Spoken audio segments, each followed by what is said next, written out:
The next speech is a response to personal attacks on the character of the Promised Messiah, alayhi salam, in Urdu by Maulana Atal Mujib Rashid Sahib, Imam Fazl Mosque, London, and missionary in charge, UK.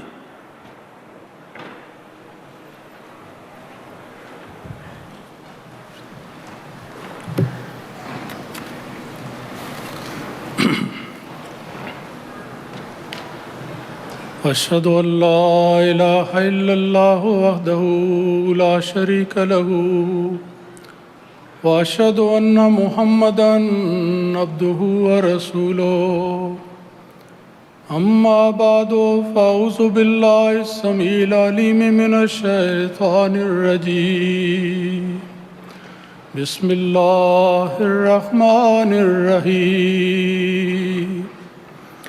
يريدون ليطفئوا نور الله بأفواههم والله متم نوره ولو كره الكافرون. میری آج کی تقریر کا عنوان جیسا آپ سن چکے ہیں حضرت مسیح موعود علیہ الصلوۃ والسلام کی ذات پر اعتراضات کے جوابات سے تعلق رکھتا ہے. سامعین کرام، اللہ تعالیٰ کی ازل سے یہ سنت چلی آئی ہے کہ وہ ہمیشہ اپنے بندوں کی ہدایت اور رہنمائی کے لیے اپنے فرستادے اور رسول مبعوث فرماتا ہے جو اللہ تعالیٰ کی رحمانیت اور رحیمیت کے مظہر ہوتے ہیں.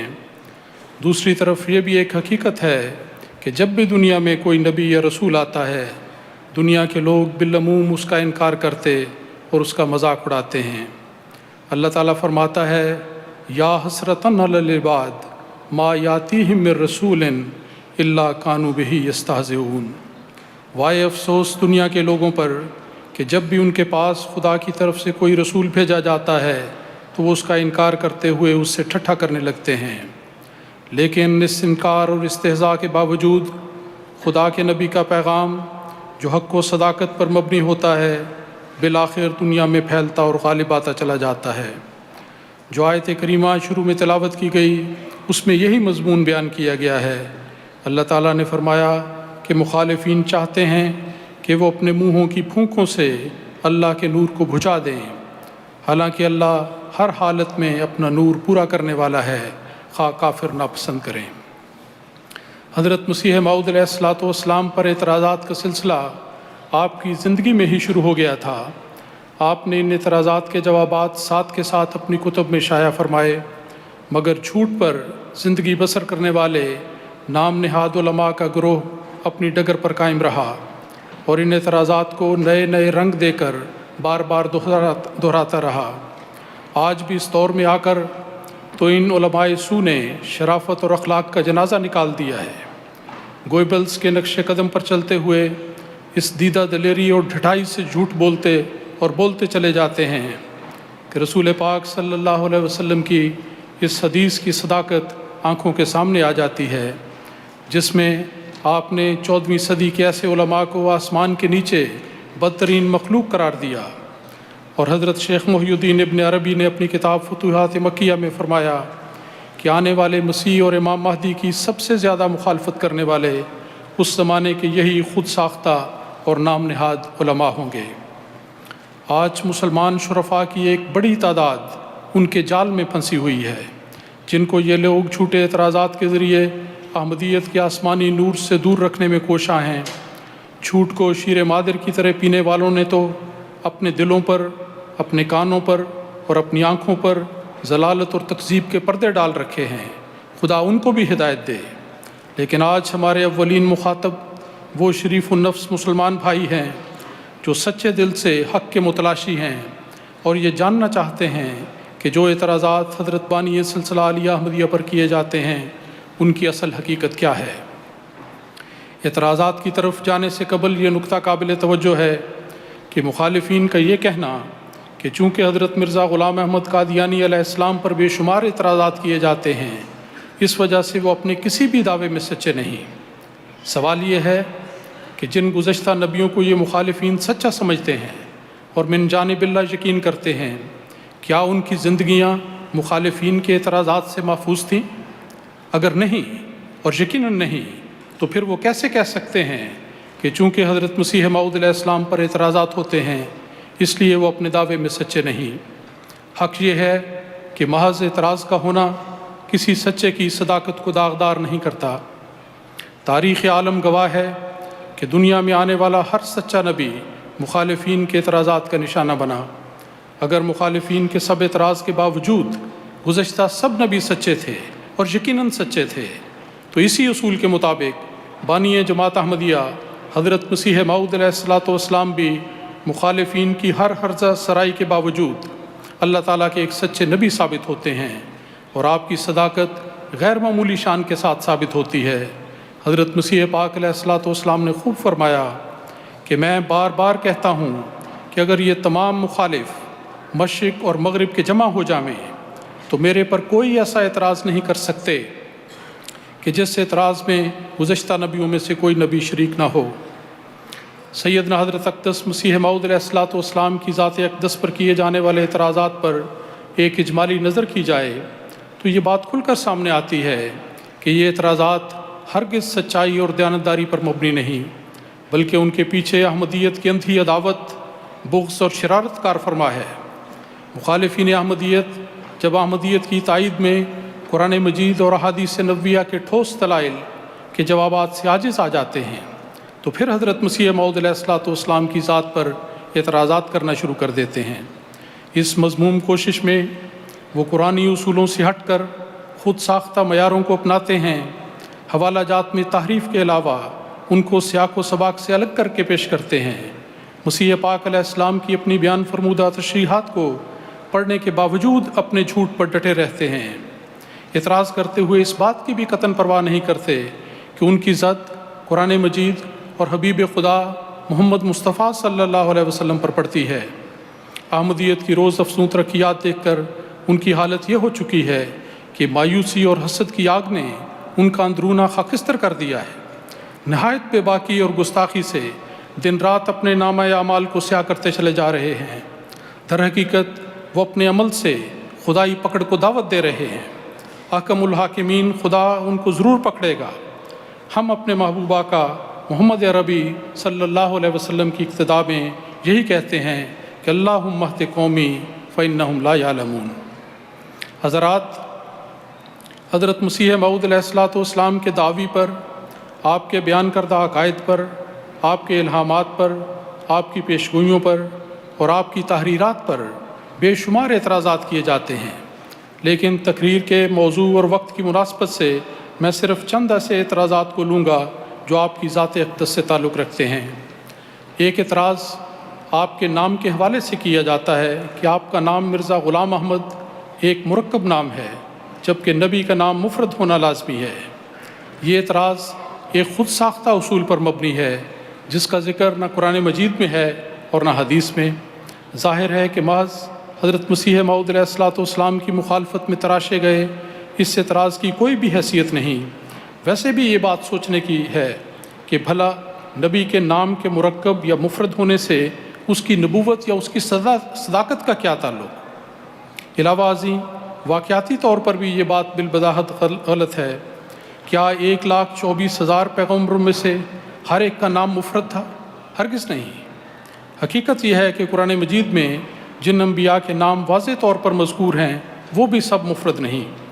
حضرت ابراہیم علیہ السلام، حضرت اسماعیل علیہ السلام، حضرت ذوالکفل علیہ السلام اور حضرت مسیح عیسیٰ بن مریم کے اسماء مرکب ہیں، بلکہ حضرت عیسیٰ علیہ السلام کا 4 لفظوں پر مرکب نام تو خود اللہ تعالیٰ نے رکھا ہوا ہے۔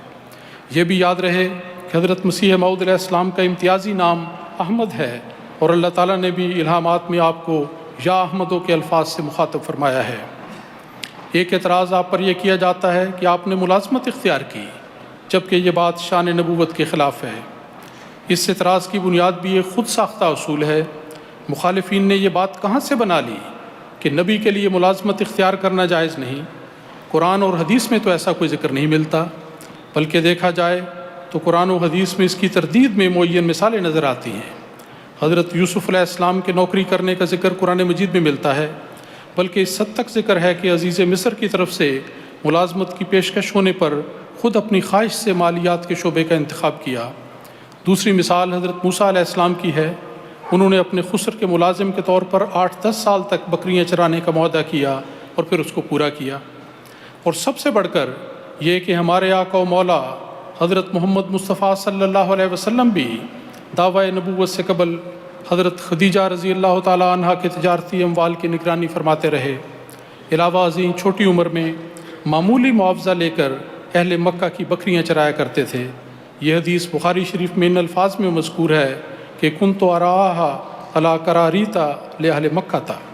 ان واضح مثالوں کی موجودگی میں ملازمت پر اعتراض کرنا بالکل بے بنیاد اور بے سند ہے۔ جہاں تک حضرت مسیح موعود علیہ السلام کے 4 سال تک سیالکوٹ کی ایک عدالت میں کام کرنے کا تعلق ہے، یہ آپ کی اپنی مرضی اور خواہش سے نہ تھا، بلکہ محض اپنے والد محترم کے پرزور اصرار پر ان کے حکم کی اطاعت کے طور پر تھا۔ ایک گھریلو ملازم نے ایک دفعہ آپ سے پوچھا کہ کیا آپ کو یہ ملازمت پسند ہے؟ تو فرمایا قید خانہ ہی ہے۔ یہ عرصہ آپ نے بہت مجبوری سے گزارا، مگر نہایت پاک دامنی اور دیانتداری سے اپنی ذمہ داری ادا کرتے رہے، اور جو ہی آپ کو والد صاحب کی طرف سے واپسی کی اجازت ملی، آپ فوراً ملازمت چھوڑ کر قادیان واپس چلے گئے۔ ایک اور اعتراض جس کی باز گشت بکثرت سنائی دیتی ہے، آپ کے تعلیم پانے سے تعلق رکھتا ہے۔ اس اعتراض کی بنیاد اس مفروضے پر اٹھائی جاتی ہے کہ جس کو خدا نبی کے طور پر بھیجتا ہے وہ کسی کا شاگرد نہیں ہوتا اور نہ کسی سے تعلیم پاتا ہے، جبکہ حضرت مرزا صاحب نے متعدد اساتذہ سے تعلیم پائی۔ یہ اعتراض بناء الفاسد علی الفاسد کی بہترین مثال ہے۔ معترضین کا پہلا مفروضہ ہی غلط ہے کہ نبی کسی کا شاگرد نہیں ہوتا اور وہ کسی سے علم حاصل نہیں کرتا۔ معترضین یہ بات بھول جاتے ہیں کہ جملہ انبیاء کرام میں سے ہمارے آقا و مولا ہادی کامل حضرت محمد مصطفیٰ صلی اللہ علیہ وسلم وہ واحد نبی ہیں جن کی امتیازی صفت نبی الامی بیان ہوئی ہے۔ اگر یہی بات کسی اور نبی کے لیے تسلیم کی جائے تو آپ صلی اللہ علیہ وسلم کا امتیازی نشان اور انفرادیت قائم نہیں رہتی۔ ہمارے مخالفین کی نادانی کی انتہا ہے کہ جس امتیاز کو اللہ تعالیٰ نے رسول مقبول صلی اللہ علیہ وسلم کے ساتھ مخصوص فرمایا، حضرت مسیح پاک علیہ السلام کو نشانہ اعتراض بنانے کے لیے وہ اسی خصوصی امتیاز کو جملہ انبیاء کے نام لگا رہے ہیں۔ یہ خود ساختہ مفروضہ واقعاتی اعتبار سے بھی بالکل غلط ہے۔ قرآن مجید میں حضرت موسیٰ علیہ السلام کا واقعہ اس کی ایک مثال ہے۔ پھر حضرت اسماعیل علیہ السلام کے بارے میں بخاری شریف میں ذکر آتا ہے کہ تعلم العربیۃ منہم، کہ انہوں نے جرہم قبیلے کے افراد سے عربی زبان سیکھی۔ ویسے بھی پڑھا لکھا ہونا منصب نبوت کے ہرگز خلاف نہیں۔ حضرت موسیٰ، حضرت داؤد، حضرت سلیمان، حضرت عیسیٰ اور حضرت ادریس علیہ السلام کے پڑھے لکھے ہونے کا ذکر احادیث اور تفاسیر میں ملتا ہے۔ بس یہ کہنا کہ نبی تعلیم نہیں پاتا خود اپنی جہالت پر مہر لگانے والی بات ہے۔ امر واقعہ یہ ہے کہ حضرت مسیح پاک علیہ السلام نے کسی اسکول یا کالج میں باقاعدہ تعلیم حاصل نہیں کی، البتہ قرآن مجید، صرف و نحو، منطق اور حکمت کے چند ابتدائی اسباق بعض اساتذہ سے لیے، لیکن روحانی امور میں آپ کا معلم حقیقی آپ کا خدا تھا، جس نے آپ کو قرآن مجید کے گہرے مطالب اور علم و معرفت کے خزانے عطا فرمائے۔ حضرت مسیح موعود علیہ السلام کو اللہ تعالیٰ نے حضرت محمد عربی صلی اللہ علیہ وسلم کی شاگردی کی برکت سے روحانیت کے سب اسرار عطا فرمائے۔ آپ نے کیا خوب فرمایا ہے، دیگر استاد را نام ندانم کہ خواندم در دبستان محمد، کہ سچی بات یہ ہے کہ حقیقت میں میرا کوئی اور استاد نہیں، میں نے جو کچھ پایا وہ سب کا سب اپنے آقا محمد عربی صلی اللہ علیہ وسلم کی درگاہ سے پایا ہے۔ نعرہ تکبیر، نعرہ تکبیر، حضرت محمد مصطفیٰ، حضرت محمد مصطفیٰ، غلام احمد کی، غلام احمد کی، نعرہ تکبیر۔ ایک اور اعتراض جو بہت شد و مد سے اٹھایا جاتا ہے کہ حضرت مسیح موعود علیہ السلام نے فریضہ حج کیوں ادا نہیں کیا۔ جہاں تک بیت اللہ کے حج کا تعلق ہے، جماعت احمدیہ اسلام کے ایک بنیادی رکن کے طور پر اس پر کامل یقین رکھتی ہے، اور اللہ تعالیٰ کے فضل سے ہزارہا احمدی اس فریضے کو ادا کرنے کی سعادت حاصل کر چکے ہیں، جن میں مسیح پاک علیہ السلام کے 2 خلفاء، آپ کے صحابہ اور جماعت احمدیہ کے بزرگان شامل ہیں۔ لیکن یہ بھی یاد رہے کہ یہ فریضہ بعض شرائط سے مشروط ہے، جیسا کہ قرآن مجید کی اس آیت سے پتہ لگتا ہے جس میں فرمایا من استطاع الیہ سبیلا۔ حضرت مسیح پاک علیہ الصلوۃ والسلام خود فرماتے ہیں کہ حج کرنے کے واسطے صرف یہی شرط نہیں کہ انسان کے پاس کافی مال ہو، بلکہ یہ بھی ضروری ہے کہ کسی قسم کے فتنے کا خوف نہ ہو، وہاں تک پہنچنے اور امن کے ساتھ حج ادا کرنے کے وسائل موجود ہوں۔ علماء کے فتاوی قتل کی وجہ سے چونکہ حضرت مسیح پاک علیہ السلام کے لیے امن اور حفاظت کے ساتھ حج ادا کرنے کی صورت میسر نہ تھی، مختلف عوارض کی وجہ سے آپ کی صحت بھی اس لمبے سفر کی متحمل نہ ہو سکتی تھی، اس وجہ سے آپ پر حج کرنا ان حالات میں فرض نہ تھا، اور اپنے محبوب آقا و مقتدیٰ صلی اللہ علیہ وسلم کا بابرکت نمونہ بھی آپ کے پیش نظر تھا کہ جب کفار مکہ نے آپ کو مکے میں داخلے سے قبل حدیبیہ کے مقام پر روک لیا تو آپ اس وجہ سے کہ اب بحفاظت پرامن طریق پر جانے کی صورت نظر نہیں آتی، زبردستی آگے نہیں بڑھے اور وہیں سے واپس ہو گئے۔ اس اسوہ رسول کی روشنی میں حضرت مسیح پاک علیہ السلام نے بھی خود فریضہ حج ادا نہیں فرمایا، البتہ آپ کی طرف سے حاجی احمد اللہ صاحب نے حج بدل ادا کرنے کی سعادت حاصل کی۔ ہمارے مخالفین کو یہ بات بھی یاد رہے کہ شریعت کے جو احکام شرائط سے مشروط ہوتے ہیں، اگر کوئی شخص پوری شرائط پوری نہ کر سکے تو وہ ہرگز مورد الزام نہیں ٹھہرتا۔ کوئی ان معترضین سے پوچھے کہ کیا رسول پاک صلی اللہ علیہ وسلم نے کبھی زکوٰۃ ادا کی؟ اگر ان کا جواب ہو کہ آپ پر آپ کی فیاضی اور سخاوت کی وجہ سے صاحب نصاب ہونے کی شرط کبھی پوری ہی نہیں ہوئی، اس لیے آپ نے زندگی بھر زکوٰۃ ادا نہیں فرمائی، تو اس اعتراض کے حوالے سے ہمارا جواب بھی وہی ہے جو ان کا جواب ہے۔ حضرت اقدس کی ذات پر کیے جانے والے اعتراضات میں سے ایک یہ ہے کہ آپ نے شعر کہے، جبکہ شعر کہنا انبیاء کا طریق نہیں۔ معترضین کا طریقہ واردات بھی بہت عجیب ہے، پہلے خود ہی ایک اصول وضع کر لیتے ہیں اور پھر مسیح پاک علیہ السلام کی ذات کو نشانہ اعتراض بنا کر کہنے لگتے ہیں کہ چونکہ یہ بات اس اصول کے خلاف ہے اس لیے آپ اپنے دعوے میں سچے نہیں ہو سکتے۔ کوئی ان سے پوچھے کہ کیا شعر کہنا قرآن و حدیث کی روح سے منع ہے؟ وہ اس کی کوئی دلیل نہیں دے سکتے۔ دراصل یہ خود تراشیدہ معیار ہے جو اپنی ذات میں ہی رد کرنے کے لائق ہے۔ جہاں تک شعر کہنے کا تعلق ہے، قرآن مجید اور احادیث سے یہ پتہ لگتا ہے کہ اگر پرحکمت کلام موضوع کیا جائے تو اس کے بیان کرنے میں ہرگز کوئی حرج والی بات نہیں۔ یہ شاعری، یہ خوبصورت انداز بیان اور خداداد عمل کا ہے۔ نبی پاک صلی اللہ علیہ وسلم کے ایک صحابی حضرت حسان بن ثابت دربار نبوی میں شعر بیان فرماتے تھے اور پرحکمت کلام سنایا کرتے تھے۔ خود رسول پاک صلی اللہ علیہ وسلم نے بھی بعض موقعوں پر شعری انداز میں پرحکمت ارشادات فرمائے اور اس کی بہت ساری مثالیں ہیں۔ مثلا ایک موقع پر آپ نے فرمایا ان النبی لا کذب انا ابن عبد المطلب، اور ایک موقع پر فرمایا ان انت الا اسپع دمیتی وفی سبیل اللہ ما لقیتی۔ سیدنا حضرت مسیح موعود علیہ الصلوۃ والسلام کا شعری کلام بھی اسی سنت نبوی کی طرز پر حکمت و دانائی اور نیک مقصد پر مشتمل تھا۔ آپ نے کیا خوب فرمایا، کچھ شعر و شاعری سے اپنا نہیں تعلق، اس ٹھپ سے کوئی سمجھے بس مدعا یہی ہے۔ حضرت مسیح موعود علیہ الصلوۃ والسلام کی ذات کے حوالے سے اٹھائے جانے والے بہت سے اعتراضات ایسے ہیں جو بشری کمزوریوں، طبی عوارض اور بیماریوں سے تعلق رکھتے ہیں۔ آج کل کے علماء سو ان باتوں کو کذب بیانی اور مبالغے کے ساتھ شوخی کے اس انداز میں بیان کرتے ہیں کہ لگتا ہے کہ ان بد نصیب لوگوں کے دلوں پر خدا کے خوف اور تقوی کا سایہ تک نہیں پڑا۔ ان اعتراضات کو الگ الگ لینے سے پہلے یہ بنیادی بات سمجھنے کے لائق ہے کہ اللہ تعالیٰ کے سب نبی بشریت میں دیگر سب انسانوں کی طرح ہوتے ہیں۔ قرآن مجید میں نبی اکرم صلی اللہ علیہ وسلم کے حوالے سے یہ ذکر ہے کل انما انا بشر مثلکم، کہ میں تمہاری طرح کا ایک انسان ہوں۔ پس اگر ایک نبی کو بعض صورتوں میں دیگر انسانوں کی طرح بعض عوارض لاحق ہو جائیں تو اس پر اعتراض کرنے کا ہرگز کوئی جواز نہیں۔ بھلا ان نادانوں سے کوئی پوچھے کہ کیا ہمارے پیارے آقا حبیب خدا صلی اللہ علیہ وسلم بشری تقاضے کے تحت بعض جسمانی عوارض میں سے نہیں گزرے تھے؟ کیا حضرت ابراہیم علیہ السلام اور حضرت ایوب علیہ السلام پر بھی بیماری کے ادوار نہیں آئے تھے؟ بہت ہی جاہل اور نادان ہوگا جو ان باتوں کو وجہ اعتراض بنائے۔ حضرت مسیح موعود علیہ الصلوۃ والسلام کے لیے تو یہ عوارض وجہ اعتراض کی بجائے آپ کی صداقت کا نشان ہے۔ حدیث میں آتا ہے کہ رسول پاک صلی اللہ علیہ وسلم نے فرمایا کہ آنے والا موعود مسیح 2 زرد چادروں میں ظہور فرمائے گا۔ علم تعبیر کی روح سے زرد چادروں سے مراد 2 بیماریاں ہیں اور ان بیماریوں کو سچے مسیح موعود کی علامت قرار دیا گیا ہے۔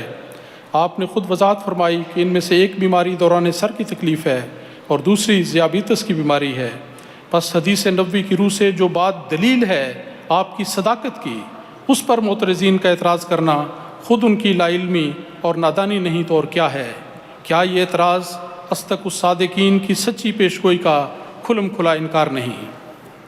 حضرات، یہاں ایک ضمنی لیکن اہم بات قابل ذکر ہے کہ جب اعتراضات کے جواب میں ہم اپنے آقا حضرت محمد مصطفیٰ صلی اللہ علیہ وسلم کے ارشادات اور آپ کی مبارک زندگی کو بطور مثال پیش کرتے ہیں تو یہ بات ہمارے معاندین کو بہت ہی ناگوار گزرتی ہے، بجائے اس کے کہ ان مثالوں کو سن کر ایک سچے مومن کی طرح اس طرح تسلیم خم کر لیں اور اپنی غلطی کو تسلیم کر کے خاموش ہو رہے ہیں۔ یہ لوگ کہنے لگ جاتے ہیں کہ تم لوگ رسول پاک صلی اللہ علیہ وسلم کی مثالیں کیوں دیتے ہو؟ بات یہ ہے کہ ہم تو اسی محبوب ہستی کی مثالیں دیں گے اور اسی کے ارشادات کا حوالہ دیں گے جو حبیب کبریا ہے، جو اسوہ حسنہ ہے اور ہمارا سب سے زیادہ پیارا اور محبوب آقا ہے۔ ہم تو یہی کریں گے اور کرتے رہیں گے، وَلَوْ كَرِهَ الْكَافِرُونَ۔ ہاں، اگر انہیں محبوب خدا کی مثالوں سے چڑ ہے تو یہ ان کی بد نصیبی ہے۔ جسمانی عوارض کے سلسلے میں ایک الزام یہ لگایا جاتا ہے کہ آپ کو جنون تھا، حالانکہ یہ بات کلیتاً بے بنیاد ہے۔ مسیح پاک علیہ السلام نے خود کسی جگہ اس بات کا ذکر نہیں کیا۔ دوسروں کا اعتراض کرنا کوئی حقیقت نہیں رکھتا۔ حضرت مسیح موعود علیہ السلام کی زندگی میں نسیان کے بعض واقعات کا ذکر ملتا ہے، لیکن یہ بات ایسی ہے جو منصب نبوت کے ہرگز خلاف نہیں۔ نبی اکرم صلی اللہ علیہ وسلم کی زندگی پر نظر کی جائے تو آپ کی حیات طیبہ میں نماز پڑھاتے وقت رکعات کی تعداد میں کمی بیشی کا ذکر ملتا ہے۔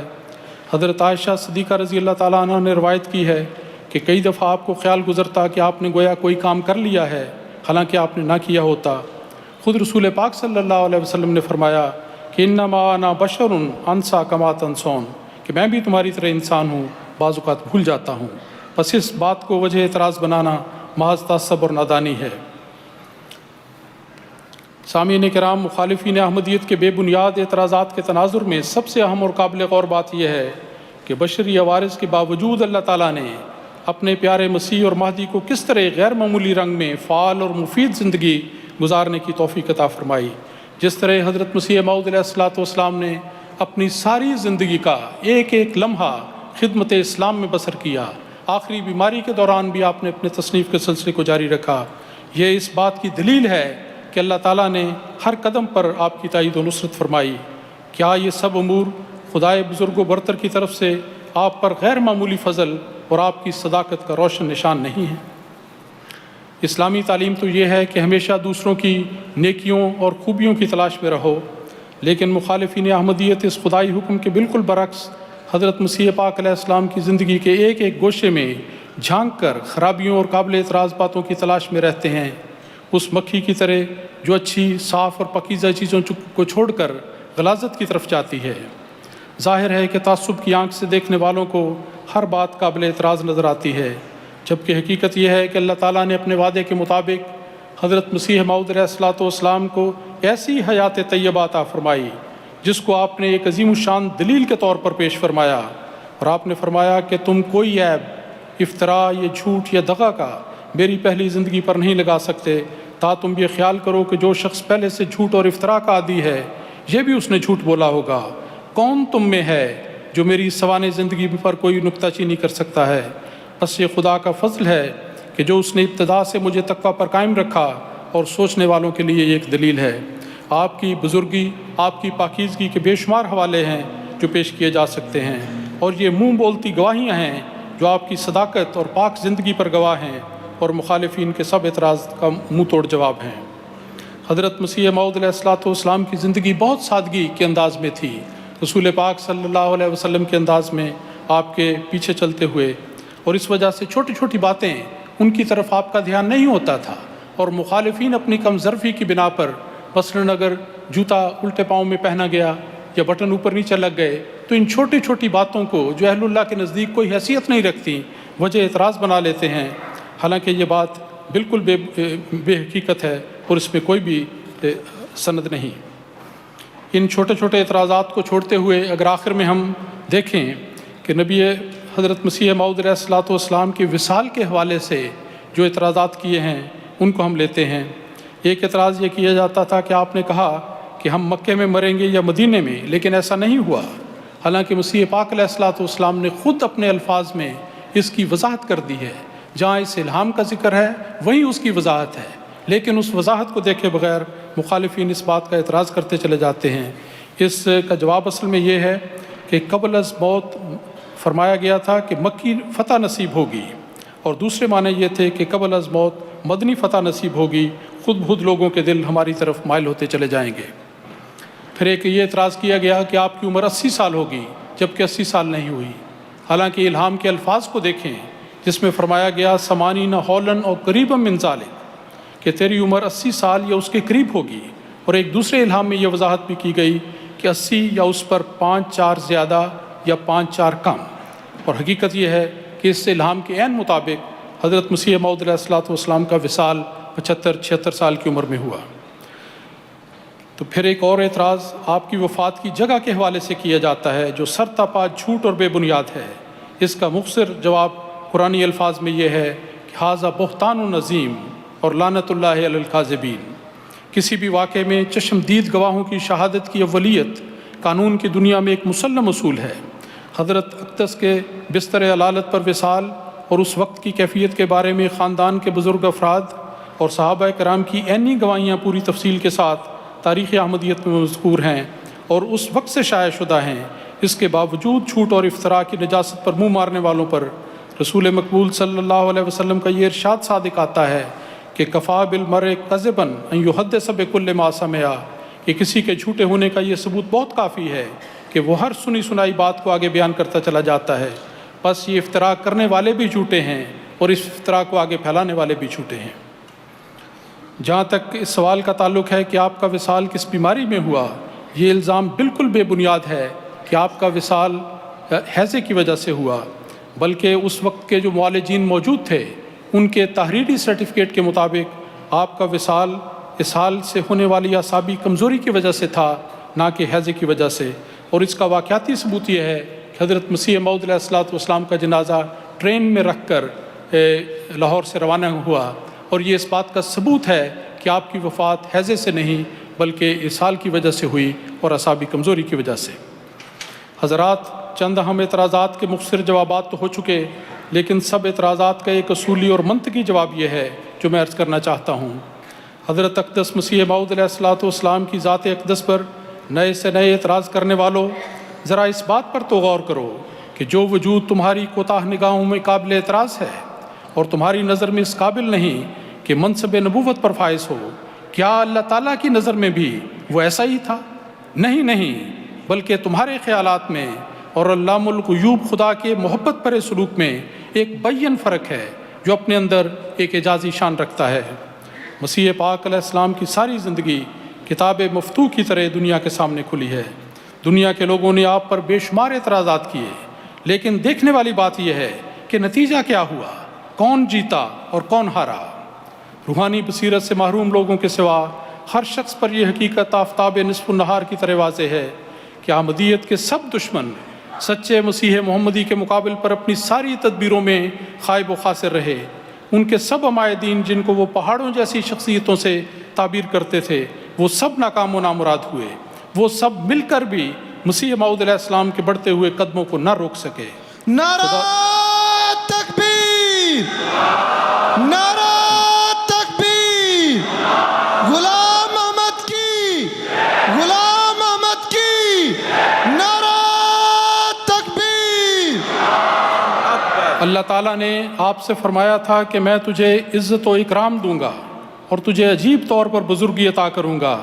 دیکھو، آج دنیا میں کروڑوں شاک اسلام اس بات پر فخر کرتے ہیں کہ وہ آپ کے غلاموں میں شامل ہیں۔ خدا نے فرمایا کہ میں تجھے زمین کے کناروں تک شہرت دوں گا۔ دیکھو، آج عالم احمدیت پر سورج غروب نہیں ہوتا۔ خدا نے وعدہ دیا کہ بادشاہ تیرے کپڑوں سے برکت ڈھونڈیں گے۔ ہم نے یہ وعدہ خود اپنی آنکھوں سے پورا ہوتا بارہا دیکھا ہے۔ کس کس بات کا ذکر کیا جائے اور کس کس نشان کا حوالہ دیا جائے؟ حق یہ ہے کہ حضرت مسیح موعود علیہ السلام کی ساری زندگی اللہ تعالیٰ کی حفاظت، اس کی تائید و نصرت اور اس کے محبت پر سلوک کے سائے میں بسر ہوئی۔ آپ نے خود کیا خوب فرمایا، ابتدا سے تیرے ہی سائے میں میرے دن کٹے، گود میں تیری رہا میں مثل طفل شیر خار۔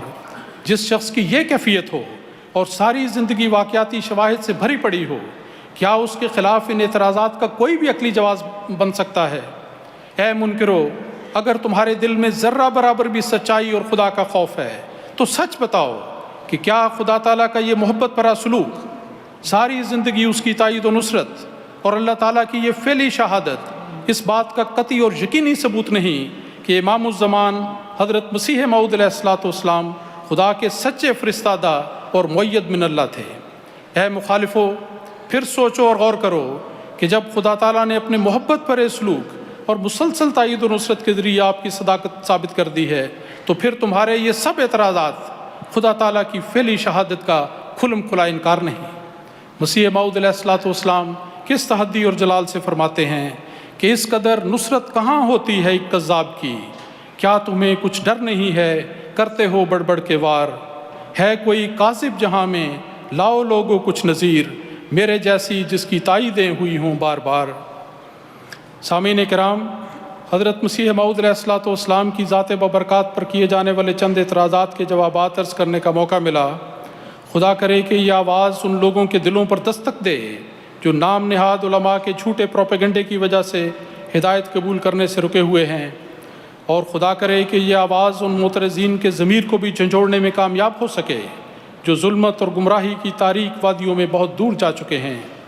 نصیحت کرنا ہمارا فرض ہے، اس لیے میں ان مخالفین سے کہتا ہوں کہ دیکھو اور کان کھول کر سنو کہ خلیفہ وقت کے ایک اشارے پر اٹھنے والی اور ایک فرمان پر بیٹھنے والی عالمگیر جماعت احمدیہ خلافت احمدیہ کے زیر سایہ شاہراہ غلبہ اسلام پر کس برق رفتاری سے آگے بڑھتی چلی جا رہی ہے، اور مشرق و مغرب اور شمال و جنوب میں بندگان خدا کے دل جیت کر اللہ تعالیٰ اور رسول پاک صلی اللہ علیہ وسلم کے آستانے پر جھکاتی چلی جا رہی ہے۔ اور آج اللہ تعالیٰ کے فضل سے وہ آواز جو قادیان کی گمنام بستی سے اٹھی تھی، آج اللہ تعالیٰ کی تائید و نصرت کی وجہ سے دنیا کے 200 ملکوں میں اس کی بازگشت سنائی دیتی ہے۔ نعرہ تکبیر، نعرہ تکبیر، اسلام احمدیت، اسلام احمدیت، خلافت احمدیہ، نعرہ تکبیر۔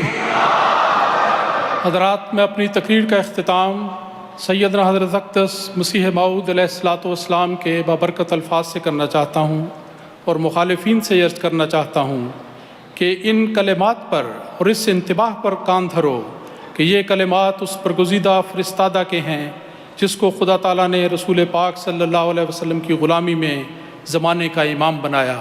توجہ سے سنیں، حضرت مسیح پاک علیہ السلام فرماتے ہیں، جو شخص خدا تعالیٰ کے مامور کی مخالفت کرتا ہے وہ اس کی نہیں بلکہ حقیقت میں وہ خدا کی مخالفت کرتا ہے۔ یاد رکھو، خدا تعالیٰ اگرچہ سزا دینے میں دھیما ہے، مگر جو لوگ اپنی شرارتوں سے باز نہیں آتے اور بجائے اس کے کہ اپنے گناہوں کا اقرار کر کے خدا تعالیٰ کے حضور جھک جائیں، الٹے خدا تعالیٰ کے رسول کو ستاتے اور دکھ دیتے ہیں، وہ آخر کار پکڑے جاتے ہیں اور ضرور پکڑے جاتے ہیں۔ وآخر دعوانا ان الحمدللہ رب العالمین۔ نعرہ تکبیر، حضرت محمد مصطفیٰ صلی اللہ علیہ وسلم، حضرت محمد مصطفیٰ صلی اللہ علیہ وسلم، قادیان دارالامان، نعرہ تکبیر۔ جزاک اللہ خیرہ۔